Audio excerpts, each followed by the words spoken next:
Hey guys what's up. तो आज हम लोग बात करेंगे गायनेकोमेस्टिया की। तो बेसिकली आपने अपने अगर ट्वेल्थ स्टैंडर्ड में अगर आपने पढ़ा होगा तो आपको समझ में आता होगा इन्लार्जमेंट ऑफ मेल में अगर ब्रेस्ट टिश्यू का इन्लार्जमेंट हो गया तो इसी को गायनेकोमेस्टिया कह देंगे, ठीक है ना। और ये बेसिकली आपके क्लाइनफिल्टर सिंड्रोम में आपने अगर सुना होगा, क्लाइनफिल्टर सिंड्रोम में आपके मिलता है। तो इतना बेसिक से आपका मैं शुरू करता हूँ। गायनेकोमेस्टिया क्या होता है, कैसे होता है, क्या क्यों होता है, ठीक है ना। तो गायनेकोमेस्टिया इज बेसिकली क्या है, enlargement of breast, male breast है, इन्लार्जमेंट ऑफ मेल ब्रेस्ट, ठीक है ना। Is defined as enlargement of male breast due to hypertrophy and hyperplasia of growth glandular and stromal component. Breast में दो component होते हैं, एक ग्लैंडुलर कंपोनेंट होता है, एक स्ट्रोमल कंपोनेंट होता है, ठीक है ना। तो अगर ये इसका हाइपरट्रॉफी और हाइपरप्लेजिया हो गया किसका, मेल ब्रेस्ट का, और दोनों ट्यूबुलर और स्ट्रोमल दोनों कंपोनेंट का, तो इसी को क्या कह देंगे, गायनेकोमेस्टिया कह देंगे। अब इसकी इटियोलॉजी और पैथोजेनेसिस क्या होती है, ठीक है ना। इसकी पैथोजेनेसिस या इटियोपैथोजेनेसिस क्या होती है। तो male breast is subjected to hormonal influences similar to the female breast, ठीक है ना। मेल ब्रेस्ट को भी सिमिलर हार्मोनल इन्फ्लुएंसेस होते हैं फीमेल ब्रेस्ट की तरह। गायनेकोमेस्टिया में occur due to imbalance between androgen and oestrogen, ठीक है ना। गायनेकोमेस्टिया जो है कब ऑकर हो सकता है, जब इम्बैलेंस हो जाए किसी में भी, एंड्रोजन और एस्ट्रोजन में जो है इम्बैलेंस हो जाए। Gynaecomastia before 25 years of age is usually due to hormonal changes during puberty. Gynaecomastia जो कि 25 साल से पहले में होता है, वो यूजली जो होता है वो ड्यू टू हार्मोनल चेंजेस के कारण से होता है ड्यूरिंग प्यूबर्टी, ठीक है ना। मतलब कि हार्मोनल चेंजेस कुछ हो गई तो प्यूबर्टी में, तो उसी कारण से ये 25 साल से पहले गायनेकोमेस्टिया हो सकता है। तो gynaecomastia during later years at any time, ठीक है ना। Gynaecomastia during later years any time during adult life, ठीक है ना। तो गायनेकोमेस्टिया बाद में भी डेवलप कर सकता है, any time during adult life, कभी भी डेवलप कर सकता है, किसके किसके कारण से, ठीक है ना। तो एक हाइपरस्टेनिज्म का केसेस आ गया है, हाइपरस्टेनिज्म हो सकता है, सिरोसिस हो सकता है, cirrhosis hormonally active tumour, Leydig cell tumour of testis, ACG secreting germ cell tumour, ठीक है ना, ACG secreting some germ cell tumour हो सकता है, ठीक है ना। तो ये सब के कारण से ये सब हो सकता है, सिरोसिस से हो सकता है, एंड हार्मोनली एक्टिव ट्यूमर्स, ठीक है ना, लेडिक सेल ट्यूमर से कारण से हो सकता है टेस्टिस में, और ACG secreting germ cell tumour के कारण से ये हो सकता है हाइपरस्टेनिज्म, ठीक। कुछ ड्रग्स के कारण हो सकता है, जैसे अल्कोहल क्या कर सकता है, कुछ डिस्को ड्रग्स नहीं होते, डिस्को ड्रग्स अपने अगर फार्मा में पढ़ा होगा अपनी कि ड्रग्स कॉजिंग गायनेकोमेस्टिया, तो उसमें डिस्को ड्रग्स आते हैं, डिजिटैलिस हो गया, ठीक है ना, डिजिटैलिस हो गया, फिर आपका स्पाइनोलेक्टोन हो गया, ठीक है ना, सिमेंटिडीन हो गया, ईस्ट्रोजन हो गया, ठीक है ना। तो ये सब के कारण से क्या होता था आपका, ये होता था, ठीक है ना। सिमेंटिडीन के कारण से, ये सब के कारण से क्या होता था, गायनेकोमेस्टिया हो सकता है। जो ड्रग्स से अल्कोहल हो गया, मैरिजुआना, हीरोइन हो गया, ठीक है ना, हेरोइन हो गया, एंटी रेट्रोवायरल थेरेपी हो गया, एनाबॉलिक स्टेरॉइड्स हो गया, डिजिटालिस, एसरपिन, फिनिटोइन, ठीक है ना, और सम साइकोएक्टिव ड्रग्स, इन सब के कारण से ये गायनेकोमेस्टिया हो सकता है आपको, ठीक है ना। पेनिटोइन के कारण से भी हो सकता है, साइकोएक्टिव एजेंट्स कुछ होते हैं, पेनिटोइन का बहुत ही रिमोट एक्शन है गायनेकोमेस्टिया के लिए, ठीक है ना। डिजिटैलिस के कारण से होता है, रेजरपिन के कारण से हो सकता है, स्टेरॉइड के कारण, एनाबॉलिक स्टेरॉइड्स कुछ दे दिया आपने तो इसके कारण से हो सकता है, ठीक है ना। तो ये एक बात रही, ठीक। और तीसरा क्या है, क्लाइनफिल्टर के कारण से, आपको जो पता ही है, इसको बताने की जरूरत में कुछ लगता है समझ में आती नहीं है, ये आप लोग को बेसिकली पता ही है क्या होता है क्लाइनफिल्टर syndrome.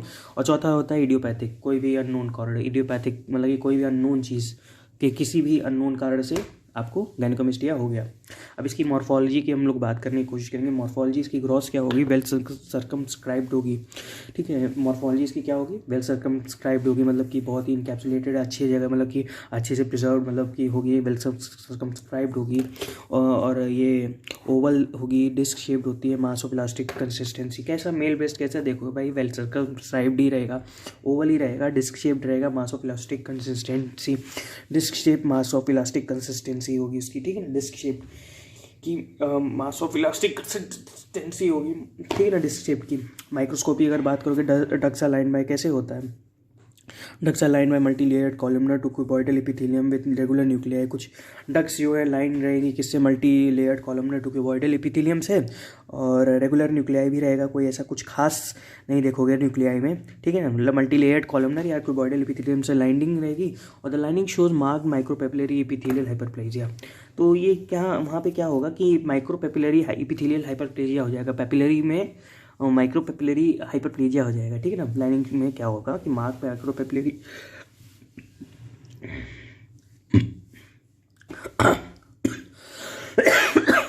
I am sorry, really sorry, ठीक है ना। द लाइनिंग में क्या होगा कि लाइनिंग क्या शो करेगी, mark micropapillary epithelial hyperplasia. Marked micropapillary epithelial hyperplasia ये देगी, ठीक है ना।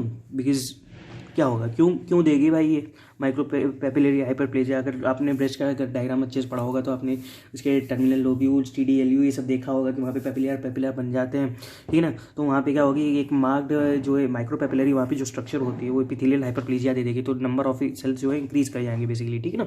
तो ये उसकी एक तरह से थोड़ी सी माइक्रोस्कोपी रही, माइक्रो मल्टीलेयर्ड कॉलमनर हो सकता है या क्यूबॉइडल एपिथेलियम जो है रेगुलर न्यूक्लियाई से ये एक लाइन रह सकता है, ठीक है ना।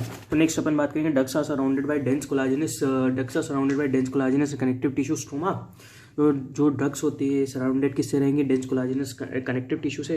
ये डेंस कोलाजिनस कनेक्टिव टिश्यू से ये स्ट्रोमा में ये सराउंडेड रहेंगे, कोलाजिनस कनेक्टिव टिश्यू वहाँ पे होता है, ठीक है ना। क्लिनिकल फीचर क्या होगी, यूनिलेटरल और बायलेटरल हो सकता है, यूजुअली सेंट्रल बिलो निप्पल और button like sub areolar enlargement are important point in contrast to carcinoma which tends to be located eccentrically. क्या होता है कि यूजुअली सेंटर्ड बिलो निप्पल के बिलो ही होता है, button like sub areolar enlargement होता है, बटन लाइक इनलार्जमेंट होता है, ठीक है ना। ये याद रखना। An important point in contrast to carcinoma, ठीक, which tends to be located eccentrically. Carcinoma में इसेंट्रिकली होता है, यहाँ पे सेंटर्ड बिलो निप्पल होता है। ये एक चीज़ बस याद रखना कि हाँ भैया यूनिलेटरल है, बायलेटरल हो सकता है, मतलब कि यूजुअली सेंटर्ड बिलो निप्पल हो सकता है, बटन लाइक सब एरियोलर इनलार्जमेंट होगा। एडवांस केसेस में it stimulates adolescent females breast. Advance cases stimulate adolescent female breast, advance cases में एडोलेसेंट फीमेल ब्रेस्ट को स्टिमुलेट कर देगा, ठीक है ना।